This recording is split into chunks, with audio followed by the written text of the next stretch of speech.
वाले आप लोगों का जो एग्जाम होने वाला है 12th कॉमर्स का इकोनॉमिक्स का 1 मार्च 2025 को, तो इसके इंपॉर्टेंट क्वेश्चन हम देखने वाले हैं। तो चलिए स्टार्ट करते हैं। तो देखो, सबसे पहले जो क्वेश्चन बैंक है, तो आप लोगों को जो क्वेश्चन बैंक बहुत ही इंपॉर्टेंट है। तो इसमें से आप लोगों के बहुत सारे क्वेश्चन इसी में से आने वाले हैं। तो अभी देखो, ये जो है अभी इसमें मैं आप लोगों को ये जो आता है लॉन्ग आंसर जो आता है आप लोगों को लिखने के लिए, जो 8 मार्क्स के लिए आपको पूछा जाता है, तो दोस्त ऐसे करके 2 आपको लिखने रहते हैं, तो 16 मार्क्स के ये रहते हैं। तो इसमें से ये 2 जो है इसी में से जो है टोटल जो दिए गए इसी में से आएंगे। तो ये मैं आपको अच्छे से पढ़ा समझाने वाला हूँ। तो पहला चलिए स्टार्ट करते हैं कि आगे कैसे कौन सा क्या करना है। तो पहला दिया है concept of micro economic and feature और मैक्रो इकोनॉमिक और फीचर, ये फर्स्ट और सेकेंड। तो पहले हम ये दोनों को पढ़ लेते हैं, माइक्रो इकोनॉमिक और मैक्रो इकोनॉमिक्स के फीचर्स क्या है। तो ये introduction to micro economic and macro economic chapter है। तो यहाँ पर जो क्वेश्चन दिया गया है, ये कंसेप्ट क्या है, features of micro economic and macro economic. तो फीचर्स ऑफ माइक्रो इकोनॉमिक देख लो। पहला क्वेश्चन जो है स्टडी ऑफ इंडिविजुअल यूनिट।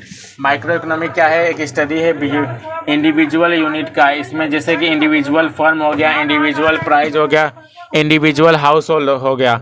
मतलब इसमें क्या होता है, माइक्रो इकोनॉमी में जो है इंडिविजुअल यूनिट का स्टडी किया जाता है। जैसे इकोनॉमिक यूनिट का, जैसे कि इंडिविजुअल फर्म हो गया, इंडिविजुअल प्राइस हो गया, इंडिविजुअल हाउस होल्ड हो गया। इसका प्राइस थ्योरी, माइक्रो इकोनॉमिक में क्या होता है, प्राइस थ्योरी का अध्ययन किया जाता है। जैसे कोई भी प्रोडक्ट का प्राइस कितना है, जैसे ये इसके बारे में, जैसे कोई भी प्रोडक्शन हुआ तो इसका प्राइस कितना है, इसके बारे में स्टडी होता है। तीसरा है equilibrium, partial equilibrium.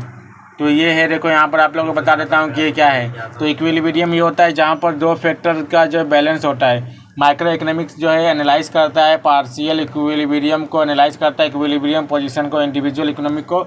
Example individual consumer हो गया, इंडिविजुअल फर्म हो गया, इंडिविजुअल इंडस्ट्री हो गया।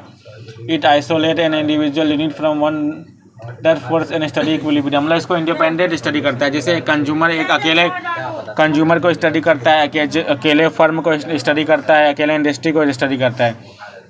चौथा, based on certain assumption. Micro economic कुछ सर्टेन अजम्पशन पे बेस्ड होता है, जैसे कैटरीज पेरिबस और लेजेस फेरे पॉलिसी पे होता है। ये प्योर कैपिटलाइज होता है, इसमें फुल एम्प्लॉयमेंट होता है। और इसको जो एजम्पशन, इसमें कई सारे एजम्पशन होते हैं। स्लाइसिंग का मतलब होता है कोई चीज़ को काटना। तो माइक्रो इकोनॉमिक क्या करता है, ये स्लाइसिंग मेथड यूज करता है। ये जो स्प्लिट करता है, मतलब बांटता है और डिवाइड करता है। पूरे इकोनॉमिक को जो है स्मॉल पार्ट में, इंडिविजुअल यूनिट में इसको बांटता है। जैसे स्टडी ऑफ इंडिविजुअल इनकम, जैसे पूरे इकोनॉमी में एक व्यक्ति की जो है आय को स्टडी करना, नेशनल पूरे इनकम में से एक इंडिविजुअल डिमांड को, मतलब पूरी डिमांड में से एक व्यक्ति के डिमांड के बारे में जानना। फिर छठवा, यूज ऑफ मार्जिनलिज्म प्रिंसिपल। ये मार्जिनलिज्म प्रिंसिपल यूज करता है माइक्रो इकोनॉमिक। मार्जिनलिज्म मीन्स, इसका मतलब ये होता है कि एडिशनल यूनिट, मतलब इसमें एडिशनल यूनिट ऐड होते जाते हैं। मार्जिनल का मतलब ये होता है हेल्प करता है चेंज को पहचानने में। जैसे प्रोड्यूसर और कंज्यूमर में जो है, जो इकोनॉमिक डिसीजन जो हो रहे ले रहे हैं यूजिंग प्रिंसिपल के लिए, तो इसमें क्या चेंज हो रहा है ये देखा जाता है। फिर analysis of market structure. Micro economic जो है एनालाइज करता है मार्केट स्ट्रक्चर। जैसे परफेक्ट कंपटीशन क्या है, मोनोपोली क्या है, मोनोपोलिस्टिक कंपटीशन, ओलिगोपोली क्या है, फॉर्म्स ऑफ मार्केट है। तो ये मार्केट स्ट्रक्चर्स को एनालाइज करता है, मतलब इसको स्टडी करता है, मतलब समझता है। लिमिटेड स्कोप, माइक्रो इकोनॉमिक का जो है लिमिटेड स्कोप है। ये जो है ये सिर्फ ओनली वन इंडिविजुअल्स यूनिट, मतलब एक व्यक्ति के बारे में ये स्टडी करता है, पूरे होल इकोनॉमिक के बारे में नहीं। जैसे ये inflation, deflation, balance of payment, poverty, unemployment, population, economic growth, इसके बारे में ये सब नहीं करता है। इसके बारे में मैक्रो इकोनॉमिक स्टडी करता है। ये इंडिविजुअल डिमांड के बारे में, इंडिविजुअल इनकम के बारे में स्टडी करता है। तो ये हो गया features of micro economy. Second question है features of macro economy. Importance of micro economy, ये एग्जाम में नहीं आता है, तो इसको आप अगर नहीं भी करोगे तो भी चलेगा, करना चाहो तो कर सकते हो, लेकिन इतनी आवश्यकता नहीं है। फीचर्स माइक्रो और मैक्रो के दोनों आते हैं। तो अब ये देख लो features of macro economy. Study of aggregate, पहला पॉइंट है। मैक्रो इकोनॉमी क्या करता है, पूरे एग्रीगेट होल इकोनॉमी को स्टडी करता है। इसमें एग्रीगेट कंसेप्ट, जैसे पूरे नेशनल इनकम का स्टडी होता है, नेशनल आउटपुट, कितना पूरा देश में प्रोडक्शन हो रहा है, कितना जो है देश में जो है गुड्स बन रहे हैं, उसके बारे में स्टडी होता है। देश में कितने लोग बेरोजगार है, कितने लोगों के पास नौकरी है, कितने लोगों के पास रोजगार है, इसके बारे में स्टडी करता है। इसमें पूरे जनरल प्राइस लेवल के बारे में स्टडी होता है। इसमें बिजनेस का क्या साइकिल से, मतलब बिजनेस कैसे प्रोड्यूस कर रहा है। फिर इनकम थ्योरी, माइक्रो इकोनॉमिक क्या करता है, पूरे नेशनल इनकम का थ्योरी स्टडी करता है। इसमें मतलब जैसे पूरे सोशल अकाउंटिंग करता है, मतलब इसमें ये होता है कि पूरा टोटल डिमांड कितना है, टोटल सप्लाई कितना है, ये बताता है कि इसमें डिमांड और सप्लाई में क्या अंतर है। पूरे ये नेशनल इकोनॉमी को, ये इसमें पूरा नेशनल इकोनॉमी के इन्फ्लेशन और डिफ्लेशन। इन्फ्लेशन का मतलब आपको पता ही है, जब कोई चीज़ की दाम बढ़ जाए। डिफ्लेशन का मतलब जब कोई चीज़ का दाम कम हो जाए। फिर ये जनरल इक्विलिब्रियम एनालिसिस करता है। मैक्रो इकोनॉमी क्या करता है, ये पूरे लार्ज एग्रीगेट के बिहेवियर को पहचानता है और उसका फंक्शनल रिलेशनशिप को जानता है। जनरल इक्विलिब्रियम जो है ये पूरे बिहेवियर के डिमांड को पहचानता है। सप्लाई जो पूरे होल इकोनॉमी में इसको दिखाता है। इंटरडिपेंडेंस, मैक्रो इकोनॉमिक्स क्या है, ये इंटरडिपेंडेंस, ये किसी के ऊपर नहीं है। एग्रीगेट इकोनॉमिक जैसे कि इनकम हो गया, आउटपुट हो गया, एम्प्लॉयमेंट हो गया, इन्वेस्टमेंट प्राइस लेवल पे ये एग्रीगेट है। मतलब जैसे कि कोई अगर level change in the level of investment, अगर कोई लेवल इन्वेस्टमेंट के लेवल में चेंज होगा तो इससे क्या होगा, लेवल ऑफ इनकम में भी चेंज होगा, फिर आउटपुट में भी चेंज होगा, एम्प्लॉयमेंट में भी चेंज होगा। इवेंचुअली क्या होगा, फिर इकोनॉमिक ग्रोथ भी कम ज़्यादा हो सकता है। फिर ये lumping, micro economic slicing method use करता है और मैक्रो इकोनॉमिक लंपिंग मेथड।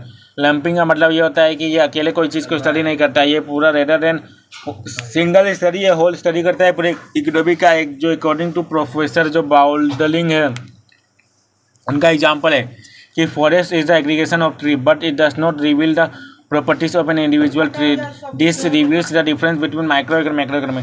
भले एक जंगल है, जंगल में जो है पूरे चीज़ का स्टडी किया जाएगा तो उसको मैक्रो इकोनॉमी बोला जाएगा। लेकिन जब इसमें से एक एक पेड़ की स्टडी की जाएगी, एक एक ट्री का स्टडी होगा तो वो माइक्रो हो जाएगा। तो वही बोला, जब पूरे पेड़ को मिला के, पूरे पेड़ पौधे को मिला के एक जंगल बनता है। लेकिन अगर वही एक चीज़ का स्टडी किया जाए तो उसको जो है ट्री बोला जाएगा, तो उसको माइक्रो इकोनॉमी बोला जाता है। माइक्रो में एक एक चीज़ का स्टडी होता है, इंडिविजुअल बेस्ड पर होता है, और मैक्रो में सब कुछ एक साथ स्टडी होता है, पूरे नेशनल लेवल का एक साथ। फिर ग्रोथ मॉडल, माइक्रो इकोनॉमी क्या करते हैं, पूरे ग्रोथ मॉडल को स्टडी करता है। ये देखता है कि पूरे इकोनॉमी में कौन से सेक्टर ज़्यादा ग्रोथ कर रहा है, जैसे बैंक ज़्यादा ग्रोथ कर रहा है कि नहीं, जैसे बहुत भी सारे जो IT सेक्टर ग्रोथ कर रहा है कि नहीं, यह सब देखता है। और ये जो है पूरे इकोनॉमिक डेवलपमेंट को स्टडी करता है। जैसे Mahalanobis growth model emphasis on basis heavy industry. जो महालनोबियस ग्रोथ मॉडल ये क्या करता है, ये बताता है कि पूरी हैवी इंडस्ट्री से ग्रोथ हो रहा है देश का। फिर जनरल प्राइस लेवल, ये क्या करता है, डिटरमाइन करता है कि जनरल प्राइस लेवल में क्या चेंज हो रहा है, पूरे मैक्रो इकोनॉमिक स्टडी करता है। जनरल प्राइस लेवल, इसका मतलब ये होता है कि पूरे प्राइस ऑफ गुड्स का, जितने भी प्राइस गुड्स है इसके पूरे, इसका एक एवरेज प्राइस जो निकालते हैं उसको जनरल प्राइस लेवल बोला जाता है, जो पूरे इकोनॉमी में प्रोड्यूस होता है। फिर ये पॉलिसी ओरिएंटेड होता है। अकॉर्डिंग टू केनिस के अनुसार जो है मैक्रो इकोनॉमिक ये पॉलिसी ओरिएंटेड साइंस है, इसको पॉलिसी ओरिएंटेड साइंस भी बोला जाता है। ये सजेस्ट करता है, लोगों को सुझाव देता है कि इकोनॉमिक पॉलिसी कैसे बनानी चाहिए। ये इकोनॉमिक को ग्रोथ करने में मैक्रो इकोनॉमी बहुत ही हेल्प करता है। ये लोगों को एम्प्लॉयमेंट देने में, लोगों को जो रोजगार देने के लिए हेल्प करता है। ये जो है इन्फ्लेशन जो है महंगाई को कंट्रोल करने में मदद करता है। और डिप्रेशन जो भी मतलब जो है मंडी जब आती है, मंडी में मतलब कैसे मंडी को रोका जाए, इसके बारे में यह पूरा हेल्प करता है मैक्रो इकोनॉमी। ये फिर इंपॉर्टेंस ऑफ मैक्रो इकोनॉमी इतना इंपॉर्टेंट नहीं है, अगर आप करना चाहो तो कर सकते हो, लेकिन फीचर्स ऑफ मैक्रो इकोनॉमी बहुत ही इंपॉर्टेंट है। फिर ये देखो यहाँ पर जो थर्ड क्वेश्चन क्या है, explain the law of diminishing marginal utility and its exceptions. Law of diminishing marginal utility and its exceptions, तो ये वाला आप देख लो तो कहाँ पर है, law of diminishing marginal utility. तो ये सेकेंड चैप्टर का है, law of diminishing marginal utility. Features of utility ये भी कर लेना है आप लोगों को, ये जो 4 मार्क्स वाले क्वेश्चन में आता है, law of diminishing marginal utility. तो आप लोग देख सकते हो law of diminishing marginal utility, ये क्वेश्चन है। लॉ ऑफ डाइमिनिशिंग यही है, अगर चेक कर लो आप लोग, law of diminishing marginal utility and exceptions, तो यही है। देखो एकदम सेम यही है, एजम्पशन हो गया और ये देखो यहाँ पर लॉ ये हो गया एक्सेप्शन। तो अभी हम लोग क्या करना है, एक्सेप्शन पढ़ना है। तो अभी हम पहले जो है एक्सेप्शन कर लेते हैं।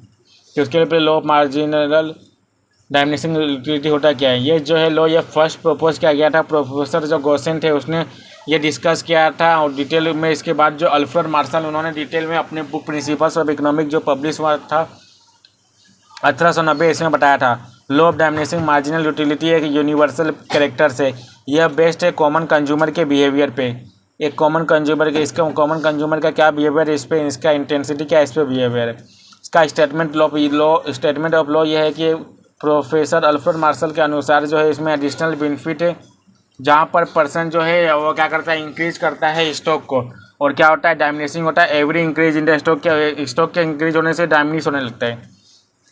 अदर वर्ड में ये होता है मार्जिनल यूटिलिटी क्या होता है, कंज्यूमर का एक सक्सेसिव यूनिट हो जाता है जहाँ पर प्रोडक्शन का चीज़ क्या होता है, डायमिनिश होने लगता है, नीचे होने लगता है टोटल कंजम्पशन। जिससे पहले हम एक्सेप्शन देख लेते हैं, क्वेश्चन में तो दिया है।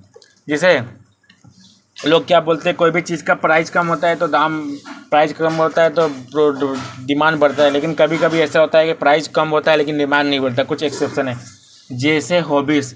इन certain hobbies like collection of various stamp and coins, rare painting, music, reading etcetera, the law does not hold true because every additional increase in the stock give more pleasure. This gives increased marginal utility. However, this violates the assumption of homogeneity and continuity. जैसे क्या होता है, किसी के पास rare painting है, music है, reading है, तो उसका डिमांड बढ़ेगा तो क्या होगा, देखो तो इसका देखो इसमें यह होता है कि इसमें ज़्यादा करके जो है सर्टेन जो गुड्स है इसके प्राइस कम ज़्यादा हो, लेकिन ये जो है ज़्यादा इस पर हॉबीज़ पे डिपेंड करता है। इस पर कितना भी एडिशनल इंक्रीज हो लेकिन जो प्लेजर इसमें क्या वो ज़्यादा ही देगा। फिर इसके बाद है माइजर। अगर कोई माइजर है तो एवरी एडिशनल रुपीज़ जो इसको ज़्यादा सेटिस्फेक्शन देगा क्योंकि वो माइजर है। जो मार्जिनल यूटिलिटी में मनी क्या होता है, इंक्रीज होगा और मनी का स्टॉक बढ़ेगा। तो ये सिचुएशन कब होता है, जब ये माइजर ऐसे एग्जाम्पशन होता है। तो एडिक्शन, जब एब्जॉर्ब किया जाता है कि कोई अगर ड्रंकर्ड है, इंटॉक्सिकेशन है, increase every additional unit of liquor consumption, मतलब जितना भी वो लिक्वर कंजम्पशन करेगा उसका जो है एडिशनल यूनिट जो है वो इंक्रीज ही होगा क्योंकि उसने जो है लिक्वर पी चुका है। मार्जिनल यूटिलिटी ड्रंकर्ड में क्या क्या इंक्रीज होगा क्योंकि ये एक इल्यूजन पे बेस्ड है। ये सिमिलर होता है ऑलमोस्ट ऑल एडिक्शन, कोई भी नशा है इस पर ये डिपेंड होता है। हाउएवर ये एजम्पशन वायलेट करता है। पावर, ये क्या एक्सेम्पशन से लो का, बिकॉज जब पर्सन के पास पावर रहेगा तो क्या सोचेगा कि पावर को इंक्रीज करने के लिए सोचेगा कि पावर कैसे बढ़ाया जाए, तो ये क्या करता है एजम्पशन को जो है ये वायलेट करता है। फिर मनी ये सेट करता है कि मतलब जब मार्जिनल यूटिलिटी ऑफ मनी जो बिकम कभी जीरो नहीं होता है, ये इंक्रीज होता है जब स्टॉक ऑफ मनी इंक्रीज होगा तो जो स्टॉक भी मतलब सोचते कि ज़्यादा इंक्रीज हो। ये क्या होता है, जब मीडियम ऑफ एक्सचेंज जब इंक्रीज होता है तो सेटिस्फाई करता है। However according to the some economics this law is applicable to money too, for example marginal utility of money is more to the poor person than to a richer person. जैसे poor person को जो है मतलब money की आवश्यकता होती है तो इसको जितना ज़्यादा मिलेगा उतना वो चाहेगा, ऐसे रिच पर्सन का भी ऐसा ही होता है। सही। However, these assumptions are only apparent since they violate some of the other assumption. तो ये हो गया एक्सेप्शन वाला, ये हो गया। फिर इसके बाद देखो यहाँ पर आप लोग देख सकते हो चौथा क्या है, तीसरा भी हो गया। चौथा क्या है, law of demand and it's exemptions. तो इसका आंसर चलिए देखते हैं। तो यहाँ पर लॉ ऑफ डिमांड क्या होता है पहले ये देख लेते हो। तो law of demand was introduced by the professor Alfred martial in his book which was publish in 1890। The law explain the function relationship between price and quantity demand. Law of demand जो है ये principles of economic जो books है इसमें law of professor Alfred martial ने बताया है कि जब फंक्शनल रिलेशनशिप बिटवीन होता है प्राइस और क्वांटिटी का डिमांड के बारे में तब लॉ ऑफ डिमांड इसको बोला जाता है। According to the professor Alfred Marshall, other thing being equal, higher the price of a community, smaller is the quantity of the demand and smaller is the quantity demand and lower the price of a commodity, larger is the quantity demand। मतलब जब community का demand जब smaller होता है तो price जो देखो यहाँ पर क्या होता है हाई हो जाता है, और जब कम्युनिटी का डिमांड जो बढ़ता है तो प्राइस देखो जब क्वांटिटी प्राइस जब क्या होता है लो हो जाता है। जब प्राइस कम होता है तो डिमांड बढ़ता है, जब प्राइस ज़्यादा होता है तो डिमांड कम होता है। इसके अदर वर्ड्स में बोला जाएगा तो अदर फैक्टर रिमेनिंग कॉन्स्टेंट, सारे अदर फैक्टर जो है वो कॉन्स्टेंट रहेंगे। लेकिन if the price of a commodity rice, price मतलब गुड्स का प्राइस राइज हो जाएगा तो गुड्स का डिमांड कम हो जाएगा, फॉल्स हो जाएगा। और यही when the price of a commodity fall, जब प्राइस कमोडिटी का कम हो जाएगा तो डिमांड बढ़ जाएगा। मतलब यही है, जब कोई भी चीज़ का जब कोई चीज़ का दाम कम होता है तो डिमांड बढ़ता है, डिमांड कम होता अगर हुआ तो समझ लो कि इसका प्राइस बढ़ रहा है। इसमें क्या इन्वर्स रिलेशनशिप है, मतलब प्राइस बढ़ेगा तो डिमांड घटेगा, प्राइस कम होगा तो डिमांड बढ़ेगा। इन्वर्स रिलेशनशिप है। सिम्बलिकली इसको कैसे करेंगे, D X is equal to F bracket P X where D demand for a community X, community F function P X price of a community. अभी हम लोग क्या पढ़ना है, इसमें एक्सेप्शन है क्वेश्चन जो है। तो क्या क्या इसमें एक्सेप्शन जो आप लोगों को बता देता हूँ कि एग्जाम्पशन जो है ये जो यहाँ पर एजम्पशन और एक्सेप्शंस क्या होता है, तो एक्सेप्शन क्या क्या है, तो देखो यहाँ पर there are the certain exceptions to the law of demand. It means there under exception circumstance consumer buy more than when the price of a commodity rise and buy less when the price of a commodity falls. In such case demand curve slope upward from left to right। मतलब ये कई सारे case है जहाँ पर जो है exception case है कि जहाँ पर कंज्यूमर जो है ज़्यादा बाई करता है जब प्राइस का कमोडिटी राइस होता है, और कम खरीदता है जब कमोडिटी का प्राइस कम होता है। तो कैसा क्यों होता है, ये सच केसेस में डिमांड कर्व क्या होता है, लेफ्ट से जो है राइट में जाता है। लेफ्ट मतलब मराठी में आपको बोलो तो डावी करे आणि राइट म्हणजे उजवीकडे, तर जाय यामध्ये असं आहे की लेफ्ट टू राईट जात आहे, लेफ्ट टू राईट जे आहे। एक्सेप्शन म्हणजे एक्सेप्शन का मतलब जो है ये चीज़ को नहीं मानता है। मतलब ये होता है कि लोग बोलते हैं कि प्राइस बढ़ता है तो डिमांड भी बढ़ता है, प्राइस बढ़ता है तो डिमांड कम होता है। लेकिन कभी कभी ऐसा होता है कुछ केस में कि प्राइस बढ़ता है तो डिमांड भी बढ़ेगा, प्राइस कम होगा तो डिमांड भी कम होगा। देखो यहाँ पे लिखा है ना, consumer buy more when the price of community rise. जब प्राइस बढ़ेगा तो ज़्यादा खरीदेंगे, जब प्राइस कम होगा तो कम खरीदेंगे। ऐसा बहुत कम कौन से केस में होता है, अक्सर देखा जाता है जब कोई चीज़ का प्राइस कम होता है तभी इसका डिमांड बढ़ता है। लेकिन कुछ ऐसी चीज़ है जिसका प्राइस बढ़ता है तो डिमांड भी बढ़ता है, और प्राइस कम होता है तो डिमांड भी कम। जैसे गिफन पैराडॉक्स पहला, inferior goods or low quality goods are those goods where demand does not rise even if price falls. At times demand decrease when the price of a such commodity falls. मतलब inferior goods होते हैं जो फालतू goods होते हैं, इसका क्या होता है, इसका डिमांड नहीं बढ़ता। अगर जो है डिमांड बढ़ रहा है और price demand increase when the price of a commodity falls, इसमें क्या होता है डिमांड जो है वो कम होगा जब प्राइस भी कम होगा। मतलब प्राइस के कम होने के हिसाब से जो डिमांड बढ़ता नहीं है, क्योंकि इन्फेरियर गुड्स है, फालतू गुड्स है। जिसे sir Robert Giffen observe that his behaviour in England in relation to bread, he noted that when the price of a bread decline. उन्होंने नोट किया, मतलब नोट डाउन किया है रॉबर्ट गिफिन ने, गिफिन जिनके इनके ही नाम पे ये गिफिन पैराडॉक्स पड़ा है, कि इंग्लैंड में जब ब्रेड का दाम कम होने लगा तो पीपल डिड नॉट बाय मोर, लेकिन जो पब्लिक है वो ब्रेड ज़्यादा नहीं खरीद रही थी, क्योंकि रियल इनकम और परचेसिंग पावर जो है बढ़ नहीं रहा है। Because of an increase in their real income और परचेसिंग पावर, उनका इनकम और जो परचेसिंग पावर तो उतना ही है, लेकिन प्राइस ब्रेड का डिक्लाइन हुआ है, लेकिन वो ज़्यादा खरीद नहीं रहे थे। जितना पहले खरीदते थे अभी भी उतना ही खरीदते, चाहे पर जो ब्रेड पहले 10 में मिलता था चाहे अभी 5 में मिलता है, लेकिन वो अभी 5 का ही खरीदते, एक ही खरीदते, 2 पैकेट नहीं खरीदते। They prepare to buy superior goods like meat, this is known as Giffen products. और ज़्यादातर वो क्या ज़्यादा करके प्रीफेर कर रहे हैं मीट, जो सुपीरियर गुड्स प्रीफेर कर रहे हैं, ना कि bread. Sorry. Prestigious good, Prestige good मतलब जो एक्सपेंसिव गुड, जैसे डायमंड हो गया, गोल्ड हो गया, ये सब क्या है, इसके दाम बढ़ते हैं तो उसका डिमांड भी बढ़ता है। देखा होगा सोना चांदी हीरे मोती और डायमंड के दाम जब जवाहर जो है ज्वेलरी के दाम बढ़ते हैं तो इसमें क्या होता है, इसके दाम बढ़ते हैं तो डिमांड भी बढ़ता है। लोगों को लगता है कि वो दाम बढ़ने वाला है तो पहले ही खरीद के रख लेते हैं। Speculation, law of demand does not hold true when people expect price to rise still further. In this case, although price have risen today, consumer will demand in anticipation of further rise in price. For example, price of oil, sugar, etc. tend to rise before Diwali, so people go on purchasing more at high price as they anticipate their price may rise during Diwali. Speculation मतलब इसमें क्या होता है, एक लोग ऐसा अंधविश्वास बोला जाता है, हाँ देखा तो मुझे अंधविश्वास बोल सकते हैं। मतलब इसमें ये अंदाज़ा लगाते हैं कि जैसे कोई एग्जांपल दिया गया कि जैसे तेल हो गया, फिर इसके बाद खाने वाली चीज़ हो गया, या फिर शक्कर हो गया, तो लोग क्या करते हैं दिवाली आने से पहले ही खरीद लेते हैं। सोचते हैं कि दिवाली जब आ जाएगा तो महंगा हो जाएगा, तो इसे दिवाली से पहले ही खरीद लेते हैं। तो इसमें क्या होता है कि इसमें क्या अचानक जो है प्राइस तो उतना ही रहता है, लेकिन क्या होता है तो भी डिमांड बढ़ जाता है ना, प्राइस कम ज़्यादा होता है लेकिन डिमांड बढ़ जाता है। तो ये क्यों होता है, क्योंकि लोग ऐसा सोचते हैं कि दिवाली में दाम बढ़ जाएगा, इसे अच्छा पहले ही खरीद के रख लेते हैं। तो ऐसा जो है ये भी एक स्पेकुलेशन ही है। फिर प्राइस इल्यूजन, कंज्यूमर है इल्यूजन डेट प्राइस इल्यूजन मतलब जो लोगों को ऐसा लगता है कि प्राइस ये अच्छा है तो मतलब वो ज़्यादा डिमांड करते हैं या फिर कम करते हैं।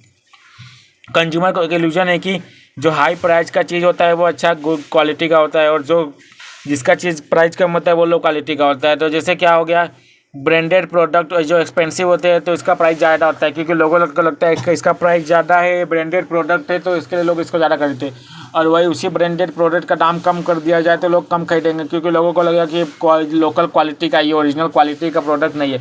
तो इसकी वजह से ऐसा होता है कि प्राइस इल्यूजन की वजह से ऐसा होता है कि प्राइस ज़्यादा रहता है तो लोगों को लगता है कि अच्छी क्वालिटी का गुड्स है तो उसको ज़्यादा खरीदते हैं, लेकिन वही प्राइस कम हो जाता है तो लोगों को लगता है ये बेकार है, बकवास है, कचरा है, तो उसको नहीं खरीदते, कम खरीदते हैं। तो वही है कि प्राइस की इल्यूजन पर भी होता है, ज़्यादा प्राइस बढ़ता है तो डिमांड भी बढ़ जाता है। इग्नोरेंस, समटाइम्स क्या होता है, इग्नोरेंस, जो पीपल इग्नोर करते हैं कम्युनिटी को हाई प्राइस पे।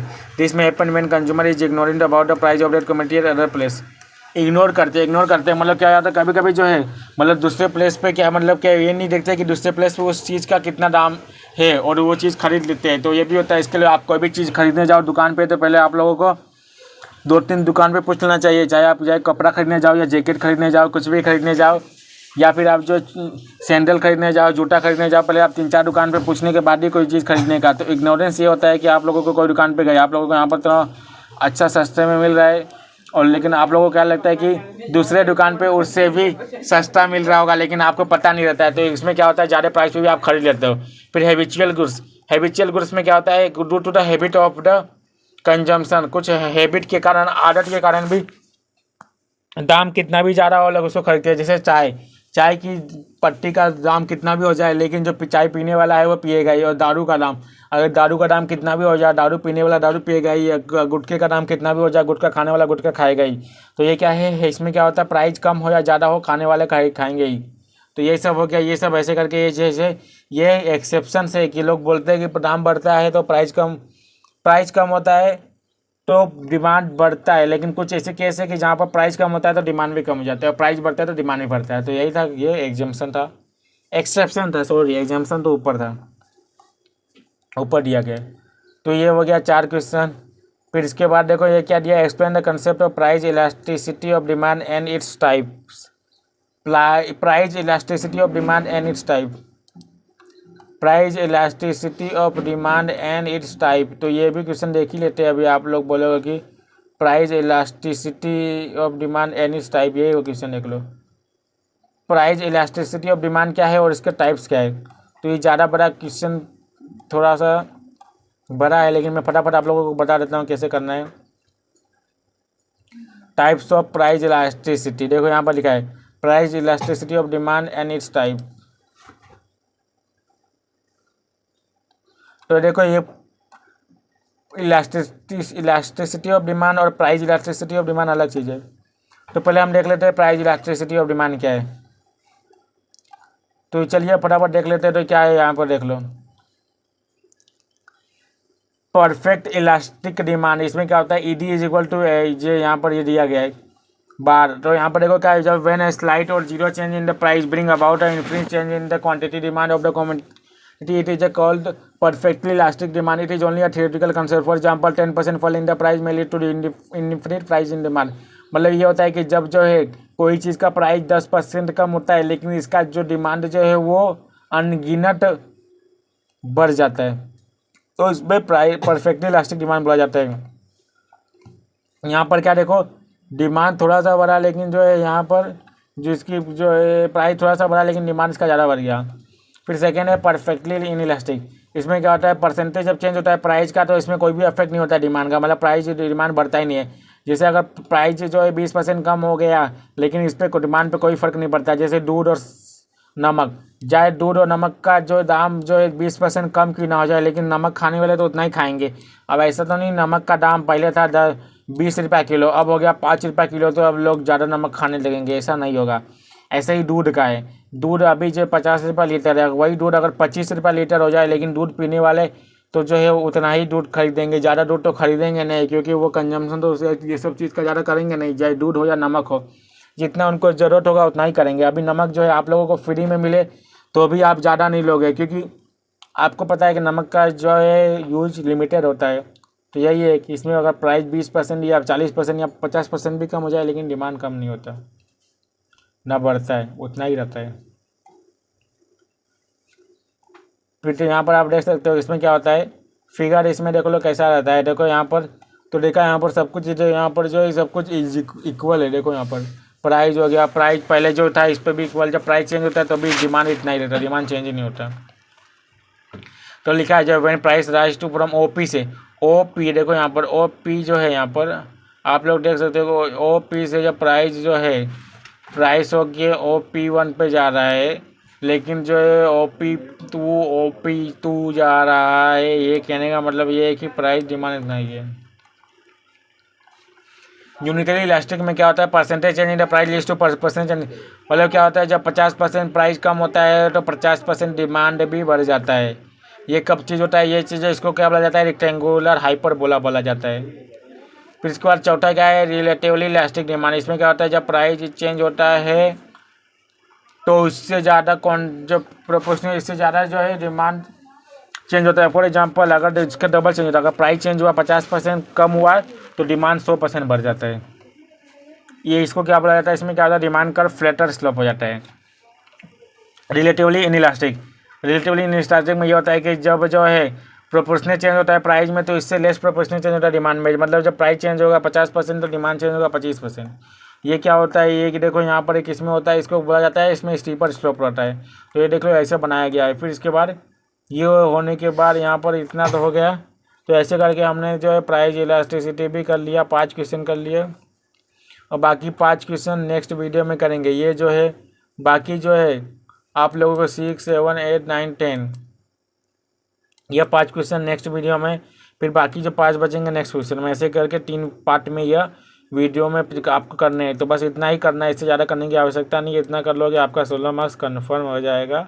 कुछ भी डाउट हो इकोनॉमिक्स का तो आप पूछ सकते हो। वीडियो थोड़ा लंबा हो गया है, कम से कम जो है लंबा वीडियो हो गया है, तो इसके लिए टेंशन मत लो। ज़्यादा भी कुछ टेंशन की बात नहीं है। 20 मिनट से 25 मिनट लग जाता है। ये आप लोगों को बड़े क्वेश्चन है तो पढ़ाने में। तो कुछ भी डाउट हो कमेंट करके पूछिए।